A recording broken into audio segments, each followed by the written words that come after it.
Bismillahirrahmanirrahim. Alhamdulillahi Rabbil Alameen. Wa sallallahu ala Sayyidina Muhammadin wa alihi tahirin. So we are continuing in our Akhlaaq lessons with our 14th lesson on the topics related to the maladies which are in relation to al-Ghufwa ash-Shahwiyah. So we're talking about those kinds of vices or soulish sicknesses, maladies of the soul, which relate to the faculty of appetitive desires, the faculty that deals with the desires for food, drink, and sex. So we have in the Noble Quran, we have in Surah 3, we have in Surah 3, Ayat 14 of the Holy Quran, Zu'ina linasi hubbu ash-shahawati minan nisa'i wa banina wa kanatir al-mukantarati min al-dhahabi wal fiddati wal khayli al-musawamati wal anami wal harthi dhalika mata'u al-hayati dunya wallahu indahu husnu al-ma'ab. So we have in this noble ayat of the Holy Quran, Zu'ina linasi hubbu ash-shahawat.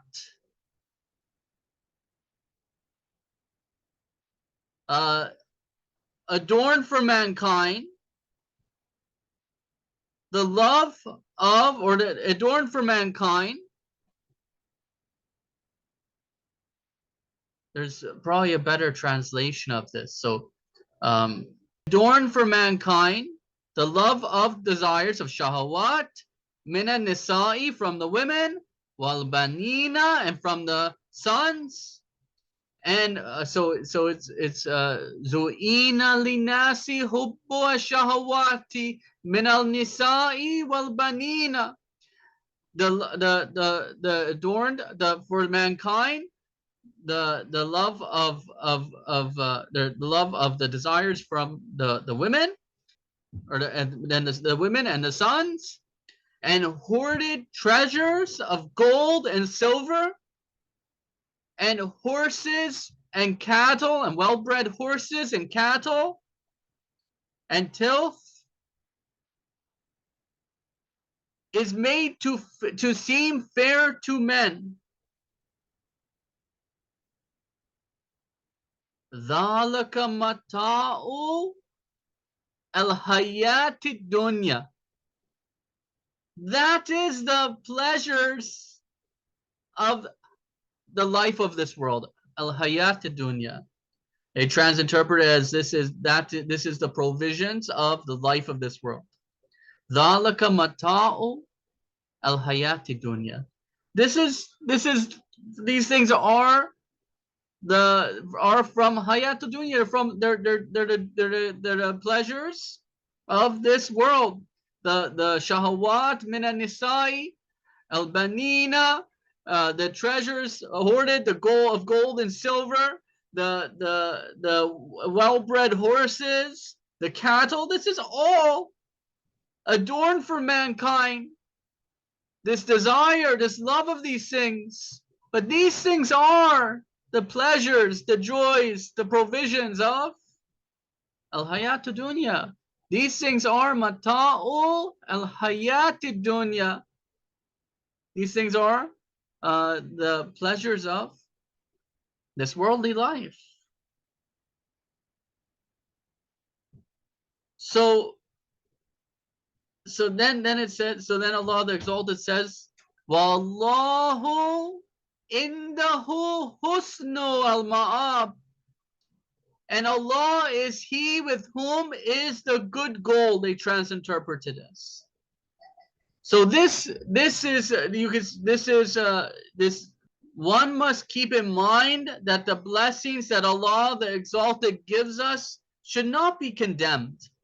All these good things from Hayatu Dunya, whether it's a wife or a husband, whether it is children, whether it's sons or daughters, whether it's treasures of gold and silver, whether it's horses, whether it's a fancy car, what all these things, these provisions and these joys of Hayatu Dunya, we should keep in mind that the blessings from Allah the Exalted that Allah bestows on us should not be condemned.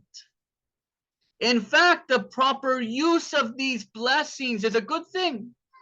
So we should use these blessings in a proper way.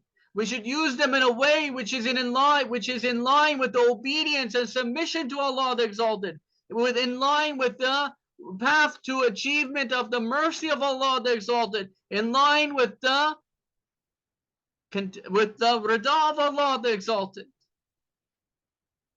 So we should be functioning in the world as if it's a means to get to the mercy of Allah the Exalted. The problem is when people become attached to these things, when they become attached to these things, these worldly things, in which it causes them to give these worldly things a significance in one's life which may exceed that of Allah the Exalted. So in their hearts, they have put these things, these hayatu dunya things, these mata'u al-hayati dunya, these things of the worldly life, they have put them in the place which they have priority above Allah the Exalted, above obeying Allah, above turning to Allah the Exalted. They have put these things in their hearts as more important than Allah the Exalted.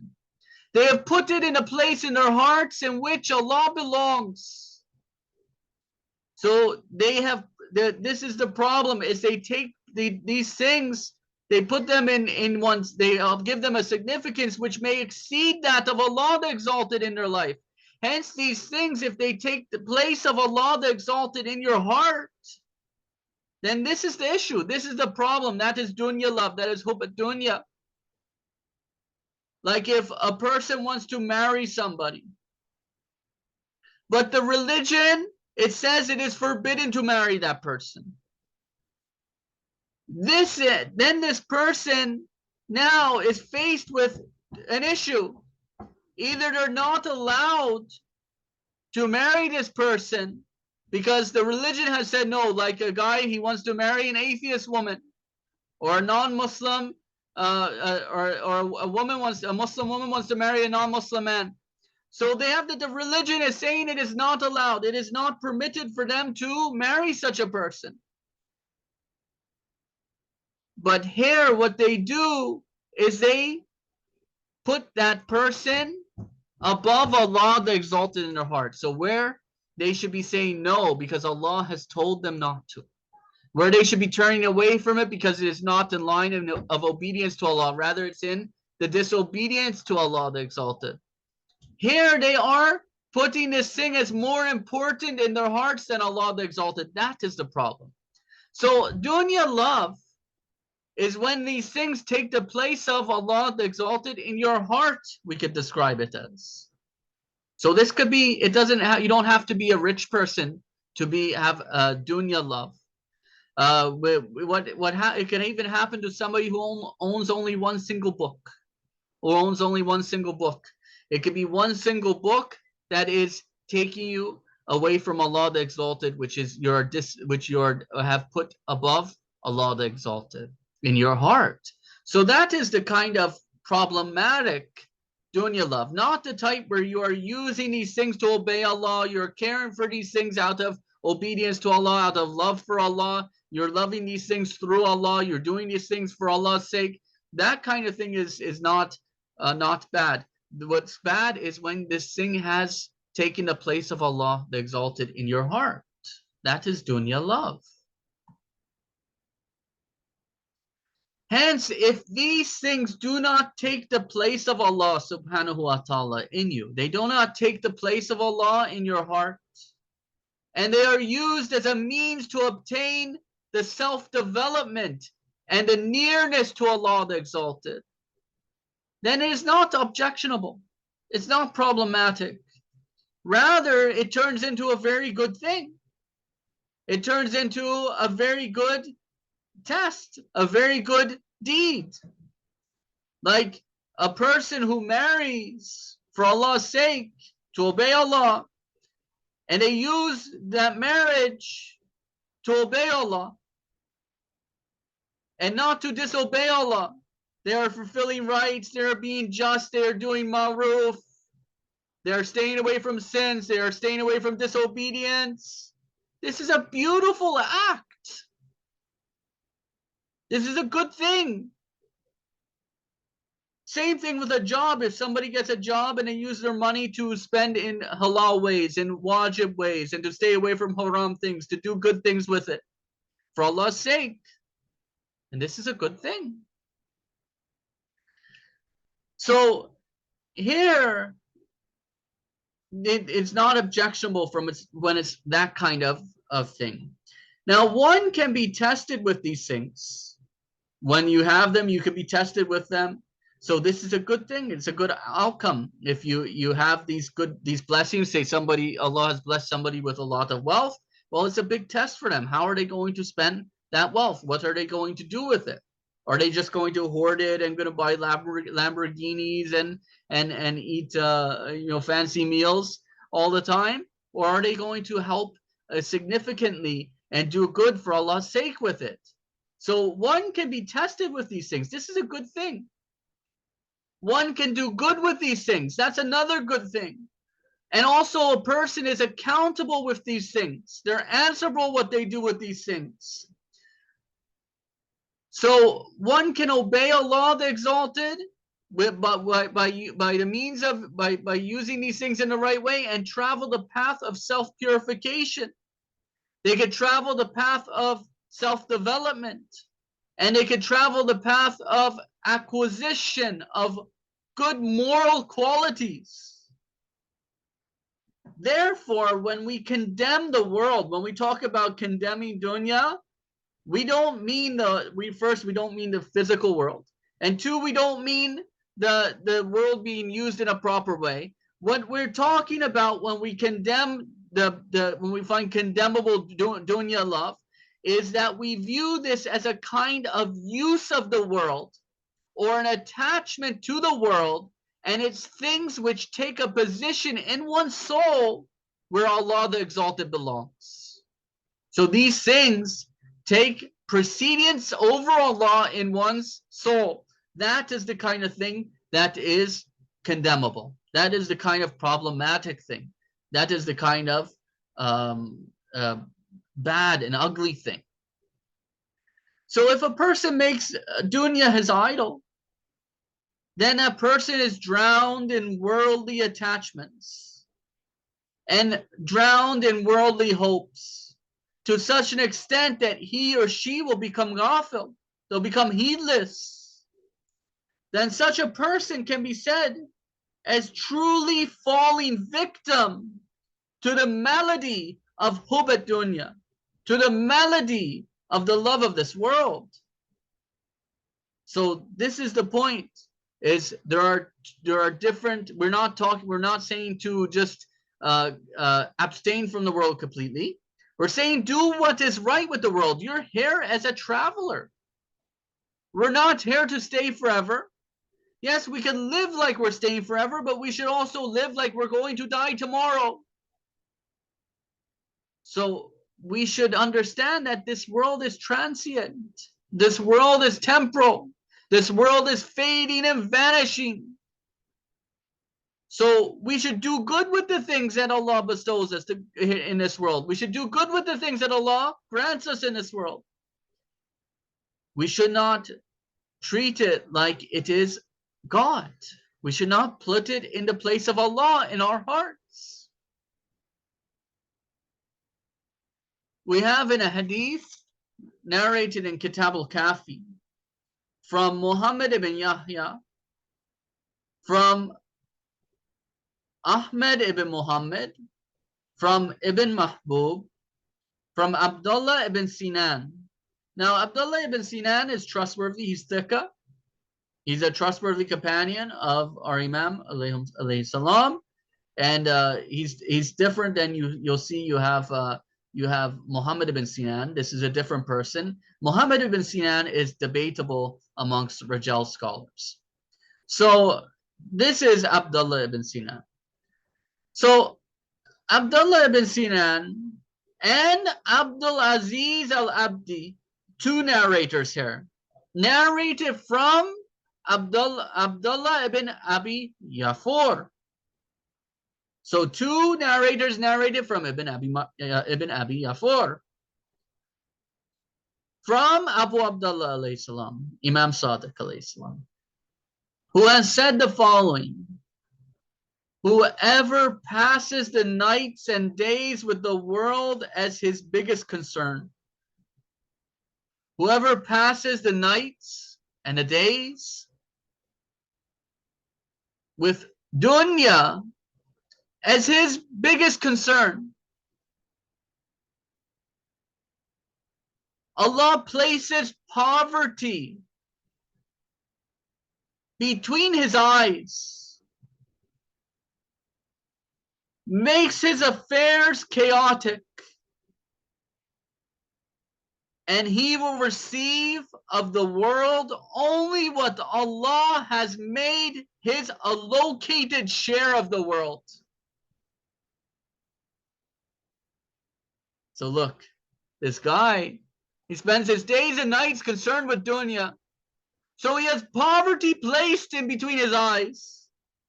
And his affairs in life are chaotic. And he doesn't receive anything except what Allah has allocated for him. The hadith continues.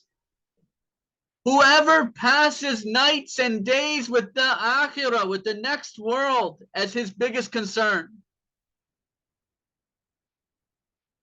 Allah places wealth in his heart and sets his affairs in an orderly manner. So the person who spends his days and nights concerned with his hereafter, Allah places richness in his heart, wealth in his heart, and sets his affairs in order. So our concerns should be aligned correctly. Our life's goals should be aligned correctly. Our aim should be aligned toward the hereafter, toward obedience to Allah, toward the love of Allah, that is for the free men and the free women. So you can see in this narration the importance of the person's approach, the person's concerns. If his concerns are giving attention only to dunya, then he is in a negative state. He loses out. And if his attention is the hereafter, his focus is the hereafter, then Allah places wealth in his heart and sets his affairs in the right orderly manner. So it's important we have then the right approach to how we function in dunya. We have another hadith from Ali ibn Ibrahim, who has narrated from his father, as Ibrahim ibn Hashim al-Qumi, from Ibn Abi Umair, from Hisham ibn Salim, from Abu Abdullah alayhi salam, that's Imam Sadiq alayhi salam, who has said the following: with every door to the worldly affairs, so with every door to the worldly affairs,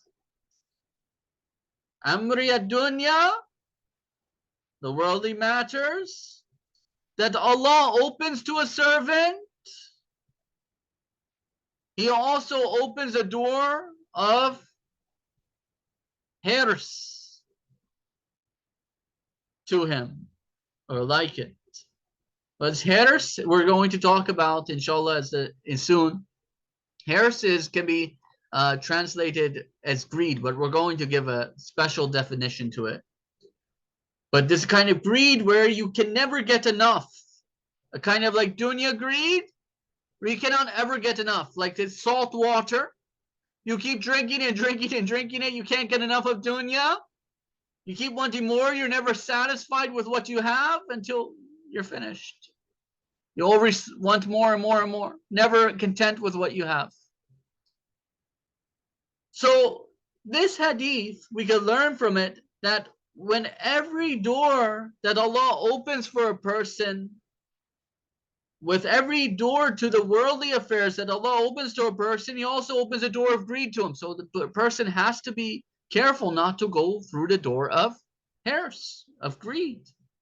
Because when he's dealing with himself in dunya, in this world, and he has dunya doors open to him, there is also the door of greed that he could walk through. So he has to be very careful, very cautious, pay attention to obedience to Allah, pay attention to God consciousness, have taqwa of Allah, have love for Allah the Exalted. The next vice is love of wealth and riches, which is kind of stems from love of this world, love of dunya. Hence, the same things that we said about hubad dunya may be said here about the love of wealth and richness. Hence that kind of condemned type of love and richness is that type which takes you away from Allah the Exalted, and away from the hereafter goals, away from the true aims of the mercy of Allah the Exalted. And good wealth, good richness, good wealth are those things which you use as goodly means to obtain the mercy of Allah, to do good. So we have in Surah 63, ayat number 9 of the Holy Quran. Ya ayyuha ladhina amanu la tulhikum amwalikum wa la awladukum an dhikri Allahi wa man yaf'al dhalika fa ulaika humul al-khasirun. Surah Asr. Well, Asr inna al-insana lafi khusr. Khusr, the losers. Al-khasirun, the losers. So who are the losers? Who are the losers? Let's look, Surah 63, ayat 9. O you who believe, Ya ayyuha ladhina amanu, let not your wealth or your children divert you from an dhikri Allah, from the remembrance of Allah. And whosoever does that, وَمَنْ يَفْعَلْ ذَلِكَ فَأُولَٰئِكَ هُمُ الْخَاسِرُونَ. But whoever does that, these are the losers.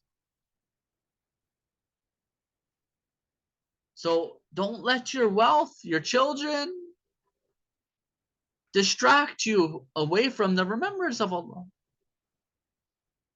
And you remember Allah all the time. If whenever you go to do something, you choose the obedience to Allah and stay away from the disobedience to Allah. When you go to do something, you think of what is right to do towards Allah, what is right to do in Allah's view, and what is wrong to do, and you make that right choice. You're doing remembrance of Allah this way. So you can do remembrance of Allah throughout the whole day by moving in a motion and a function of dhikr. We have Surah 71, ayat 12 of the Holy Quran. وَيُمْدِكُمْ بِأَمْوَالٍ وَبَنِينَ وَيَجْعَلْ لَكُمْ جَنَّاتٍ وَيَجْعَلْ لَكُمْ أَنْهَارًا, and help you with wealth and sons, and make for you gardens, and make for you rivers. The right kind of wealth, then, is that which is acquired through lawful means, and which is used for a good purpose in the direction of Allah the Exalted, in obedience and nearness and seeking the reward and the mercy of Allah the Exalted. So before we end the class, I'll tell you something about zuhud. Zuhud means abstinence, and the person who is, they translate as ascetic, zahid, the abstinent one. So zuhud means abstinence. This is considered as the opposite of cherishment of the world, of cherishment of dunya.